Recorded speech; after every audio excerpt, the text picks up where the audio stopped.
tá bom também para trazer adiante, bambisa e aclaração, para uma mira dos meios de comunicação, a saca com a senhora Van Huffelen, staatssecretaris, a Skip Aruba, pois é nota by bini Aruba, e dengue saque orenang mais claro, mirando tour e negociação com ting, e nós orenang de viaja, botar a gente saque conclusão que ele tem algo que tá robesco Aruba, e tá pensei orenang staatssecretaris nota bem que não. Mas serviço que sei nota a realidade. A realidade está que o staatssecretaris a bini den região, su ponto principal de sua visita está para o katshuis series que está guardo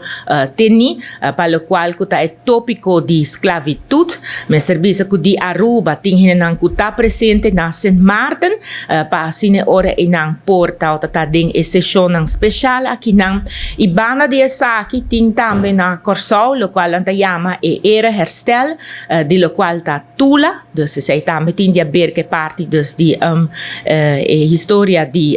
herência de esclavitud e pensei orenang inang também staatssecretaris sabim, dus eigenlijk é ponto cardinal de sua visita tape parte aqui de outra banda Mr. Bisa com lo qual que tá ministro presidente minha persona esse man aqui lo tenho hasi viagem de trabalho e esse nos a indicar trempancaba cerca senhora Van Huffelen dus que viaja aqui nos lo não por recibir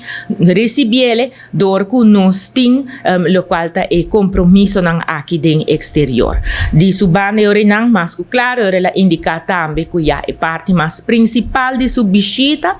para lo qual está e katshuis nang aqui nang itambe herstel van de Tula e pensei orinang na outra ocasião e lo bini Aruba. Pois se resa kita bom para nós trazer dilante para sine orinang evitar e confusão que está guardo sugerir.